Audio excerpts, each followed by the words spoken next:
Okay, so this street, if I've walked it once, I've walked it 1,000 times. And we're going off towards the church. For those of you who have been following me, you know that I've been shopping around for a boat, and we're going to get something like a chalupa. That's what they call it. That's funny because Mexican Spanish has a completely different meaning for the word chalupa. But this is a boat. It's going to have two motors, I think a 40 horsepower and a 60 horsepower, which is fine because where we're going, you do not want to go with one single motor. You actually need to take two motors in case one breaks. Otherwise, you're going to be stuck in the middle of nowhere. And believe me, if you've ever been out in the middle of the Amazon, you are nowhere, okay?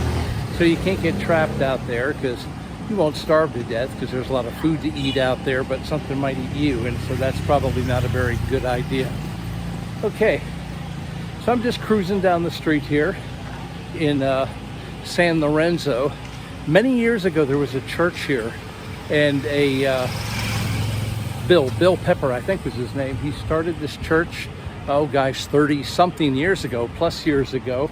And the first missionary that started got lost. I think he paid the supreme price and went on to be with Jesus. He doesn't, it's difficult working in civilizations where they operate out of fear. It's not that they're hostile people or angry, belligerent people. It's just, as the little kid in front of me screams.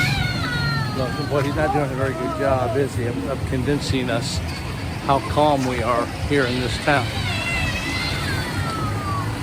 Anyway, yeah, when I grow up, I'm going to put a dart in your neck. Yeah. So anyway, but no, I don't think that's usually the case. No. Don't bite me, because then I'll turn around and we'll have a confrontation, especially with somebody else's dogs. By the way, third world countries, dogs are not pets.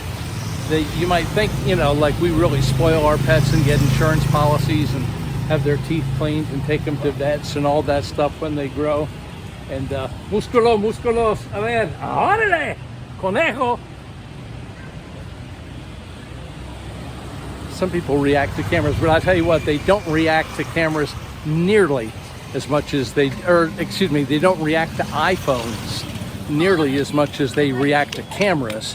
Like a big old camera, I got an A7, it's a Sony. I have a Canon too, but you wear one of those things around your neck and people like run away from you. But you pull out your iPhone now, it's kind of like, even in a place like this, I mean, look at it, it's not like super sophisticated. Let me switch down the street and up and stuff like that. You can see it's just a common little town, but even these people here are pretty well attuned to iPhones. iPhones don't spook them so much. So anyway, no, I'm not preaching or bringing you a message now with this video. I'm just kind of like hanging out. Like I said, I'm looking for a boat. I have a friend, he's a Christian guy. He's the guard that I walked into the bank, and he said, "Hermano David," and he hugged me and greeted me, and I didn't recognize him because here, believe it or not, they're still wearing the masks thing. They got all that going on. You don't see it in this little town because we're too far away. But in Lima, in the bigger cities, and if he has a job that's like connected to, like his company is from Lima or something, well then he's going to have to wear a mask to, have his job and stuff like that. But when I went to get a chip for this phone, the girl in there, and she, she's sitting there at the phone chip. It's called Bitel. It's like, like a phone carrier is what it is. And I'm going to switch hands here so you get the other side of the street. So, like there's all these advertisements up on the wall for like COVID-19. And COVID-19, like she's wearing a mask, and it's not... Do you know why COVID is named COVID-19? It's named COVID-19 because it was discovered or released on us for testing in, no, wait a minute, that's the vaccine, in 2019. So after 2019, they named it COVID-19, but then they decided, no, we'll just keep the name because everybody's accustomed to it. We put a lot of money into advertising, all these little decals on the floor that make you, keep 6 feet or 2 meters difference or distance and, stuff like that. So anyway, But I'm there with this girl. She's got this mask on, and it's for COVID-19. I'm thinking, no, 2020, 2021. It's 2022. I mean, we're going on 19, 20, 21. We're going on 4 years with this thing that only hung around for like a flu season or something like that. And, well, it's all just, anyway, that's my rant. I rant about that all the time. So it doesn't matter. Okay, now I'm going to switch hands again because this old man's getting switchy. So anyway, all right, there's a river down there. Here's some of the boats.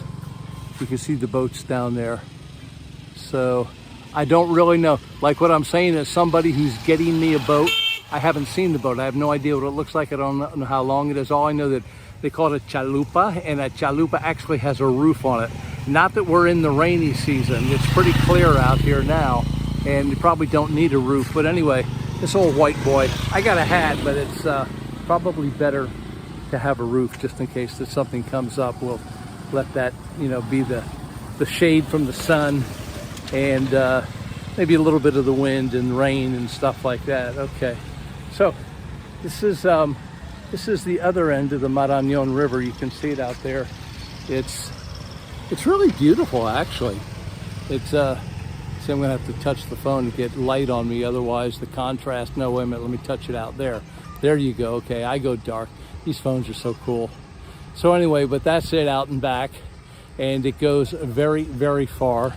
It's a far-reaching river, actually, you know, real far. So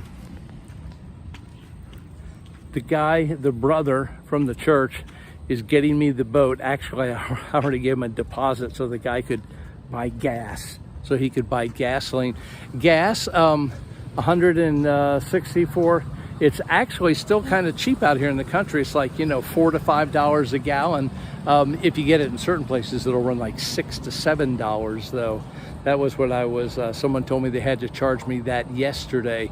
But it's 120 soles, so you divide that by, you know, 120 by 4 or whatever you're gonna, you know, and so, but it fluctuates with the exchange rate. It used to be 3.77 to $1, and gosh, it used to be 3 to $1. Now it's almost 4. So that fluctuates because everybody's currency, you know, when the dollar takes a dive, it's weird, but all the affiliated derivatives, like the world currencies, they bite the dust too. I mean, they really go down bad. And so that's one of the things that's happening here. But he went out and got a boat, and I gave him money for gasoline. Don't know exactly how many 55 or 60 gallon barrels. Well, 50, yeah, to us we just call it a 55 gallon drum. Okay, but how many that'll take us to get in. We got a 3-day boat trip, you know, coming up. One reason is it's long going in is because it's what they call contracorriente. It's against the tide. The river flows. If you had seen this river yesterday, you'd have seen all kinds of stuff, like, I mean, really flowing down, moving quickly, you know, down the river. And so that's an issue with gasoline going against the current. But anyway, I haven't seen the boat, and like I said, I usually like to, let's see, here's some boats back here. Well, these are the ones that I showed you, but let me get a hold on this thing. I wonder if this thing will, no, these things, you have to move them. You have to move them in close before you go ahead and turn them on. But that's what's happening here, and I'm gonna know at 6 o'clock tomorrow. Like I said, haven't done this. I'm not really nervous about it, but it's only 3 days. How bad can it be? We looked at another boat that didn't have any seats in it, and I had to lie on the floor. I don't know if I want to lie on the floor for 3 days, but actually I would have brought a cushion. But I cannot take a very big boat. I've got the 3 suitcases, which of course I showed you in a different video. They're full of Chopra Bibles. These are audio Bibles. They're big and they're heavy because they're electric. You know, there's a couple hundred, I guess. I got 3 full suitcases. So, but as long as we can get there, I don't mind, you know, 3 days. But the other boat that he found, the real problem with taking too big or too long of a boat is the entrance in the Chopra territory. Is called, was the Rio Siquanga. And the Siquanga has what's called the entrance is just a, it's a quebranta, nada más, donde está el río está quebrada. Entonces, quebrantada, there's a little, an opening, a break, I guess, is a quebrada, a break in the river, and that's where the Sicuangua starts. And those videos, if you looked at the baptisms that I put out yesterday, by the way, please go out to nbt.org. You'll see a lot more stuff out there. And because, you know, a lot of it, quite frankly, is just too long to post. It's like this post, it'll never get on a regular, you know, like Facebook or something like this. This thing could be 15, 20 minutes long by the time I'm finished. But the sun's going down. Let me turn around and look around and excuse the palm of my hand, you know, out there. But there's the river. It's kind of pretty. It's really nice. And I love the river. I love river life. It's not like the ocean, though. The ocean, you can jump in, you know, and go, and it's got, you know, yeah, it has its problems. It has its, you know, sharks and barracudas and stuff like that. If you're down in the tropics, you know, I was kind of cutting my, well, no, I guess I didn't. I was going to say cut my teeth on tropical oceans or seas, but I really, you know, all my life I lived either on the Atlantic or the Pacific Ocean, you know, farther up north in the Atlantic side up towards New England, really. Is where I was in New England. And then when we went to California, we had a house on stilts that stuck out on Malibu Beach, which is definitely Southern California, no question about that. And so, but then when I was young, I went off to the islands, and Haiti had a beautiful beach and a nice lagoon where we used to swim and shoot octopus and get all kinds of shellfish and get stuff like that. It was really, it was our happy hunting ground. We had spear guns. So anyway, kids swimming down there. But there were plenty of sharks and stuff like that. If you've gone to Belize, or Belize in English, they actually have a national park there where really the sharks, well, the nurse sharks are tame enough that they'll come up to you and you just feed them a little something. They'll eat right out of your hand, but don't let them get your fingers, you know, because they don't snap. And what's it, the rays, the not manta rays, the big, huge one. Stingrays. Stingrays are small. They come up and they put their fins around you, and they'll start at your feet and go right up to your neck to see if you got any fish for them. That's because it's a touristy place. It's an underwater park there. And but here, this river is really different. You can't see as you could, you know, if I was in Culebra in Puerto Rico or something like that, you'd be able to see the bottom from up here. You'd be able to see fish swimming around, you know, because the water is crystal clear. This water is not clear. It's very dark because the Amazon is a freshwater river that runs through the jungles. And guess what jungles are full of? Full of dirt. Okay, so it's carrying tons of mud. It carries a lot of wood. A lot of trees come into it too.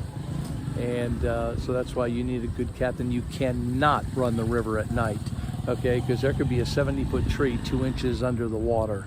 You need to look out for that kind of stuff. You can't do it at night flying through here. You'll sink. If you go down in this water, who knows what's under the water? It's so muddy, but I do know they have piranhas, they have anacondas, they have big snakes that eat you. They have little fish that eat you. They actually have an electric eel with 600 volts. And that'll kill you. I mean, so there's stuff in here. You don't want to take a swim in this river. Nobody really does, even if the little kids jump in, like I did this video of Beleng, which is over near Iquitos. It's a community down on the water. You know, the kids wash their clothes and the kids jump in and they play volleyball in the river and stuff like that. But there's so much activity there that all the nasty stuff is just scared away. You know, that's it. Okay, so anyway, I'm going to leave in the morning, and I will give you plenty of video going off to Inca Roca, and we're going to bring them Bibles. I am so happy to have all these Bibles with us. This is really amazing for me. I'm just like, you know, Jesus. Thank you, Jesus, for all this stuff. It's the Lord gave the word, and great is the multitude of those that published it. So that's what we're doing, out giving the word of God. I left it here in March, I think. I'm not sure. There goes a little guy cruising the river. Let's see if we can get him in here. Huh, I missed him. I don't know if you can see him or not. There he goes. Okay, maybe not, whatever. So, get the focus back here. And that's about it, gang. So I'm gonna go ahead and call her quits and maybe just shoot some forward video and drop it in as a B-roll for you to see some stuff. Okay. All right. Well, live from the Marañón River in Peru, tributario al Rio Amazonas. Okay. By the way, the Amazon is all these rivers. There are hundreds of tributaries. Now you should be able to see him. There he is. Even I can see him, as blind as I am. Okay. He's coming in, bringing this little boat back.